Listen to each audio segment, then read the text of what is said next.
గ్రామాల్లో అద్భుతమైనటువంటి అభివృద్ధిని సాధించింది బీఆర్ఎస్ ప్రభుత్వం. గ్రామాల అభివృద్ధి దేశ అభివృద్ధికి మార్గదర్శకమని గ్రామాల్లో పరిశుభ్రత స్వచ్ఛత లక్ష్యంగా అనేక కార్యక్రమాలను బీఆర్ఎస్ పార్టీ చేపట్టింది. పల్లె ప్రగతి పట్టణ ప్రగతిలో భాగంగా ప్రతి సంవత్సరం కూడా 2 టైమ్స్ డ్రైవ్ చేసేవాళ్ళం. ఒకటి వర్షాకాలం ప్రారంభంలో జూన్లో స్పెషల్ డ్రైవ్ ఉండేది, తర్వాత మార్చి నెలలో ఒక డ్రైవ్ చేసేవాళ్ళం, ఫిబ్రవరి మార్చిలో ఒక డ్రైవ్ చేసేవాళ్ళం. దాంతో గ్రామాల్లో చాలా అద్భుతమైనటువంటి ప్రోగ్రెస్ వచ్చింది.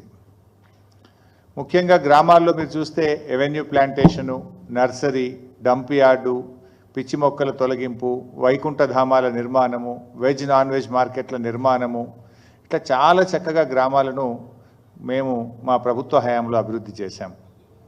కానీ 7 నెలల కాంగ్రెస్ పాలనలో పారిశుద్ధ్యం పడకేసింది. పట్టించుకోవాల్సినటువంటి ప్రభుత్వం ఇవాళ మొద్దు నిద్రపోతూ ఉంది.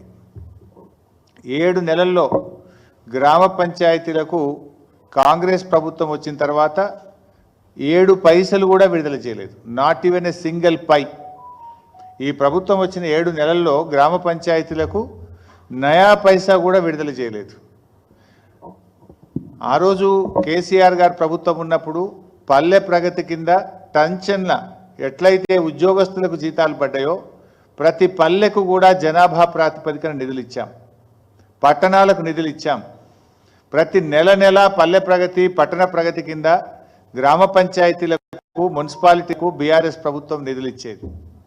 కానీ కాంగ్రెస్ ప్రభుత్వం వచ్చిన తర్వాత 7 నెలల్లో పల్లెలకు కానీ పట్టణాలకు కానీ ₹1 కూడా విడుదల చేయనటువంటి పరిస్థితి ఏర్పడ్డది. ఆ రోజు బీఆర్ఎస్ ప్రభుత్వ హయాంలో తెలంగాణ పల్లెలు దేశానికి ఆదర్శంగా నిలిచాయి. మనం ఈ దేశంలో ఎక్కడ లేని విధంగా చిన్న కుగ్రామమైనా సరే ప్రతి గ్రామ పంచాయతీకి కూడా ట్రాక్టరు, ట్యాంకరు, ట్రాలీ, వైకుంఠధామము, నర్సరీ, డంప్ యార్డు, పల్లె ప్రకృతి వనము, ఇట్లా ప్రతి గ్రామ పంచాయతీకి ఏర్పాటు చేసి దేశానికి ఆదర్శంగా తెలంగాణ పల్లెల్ని నిలిపారు కేసీఆర్ గారు.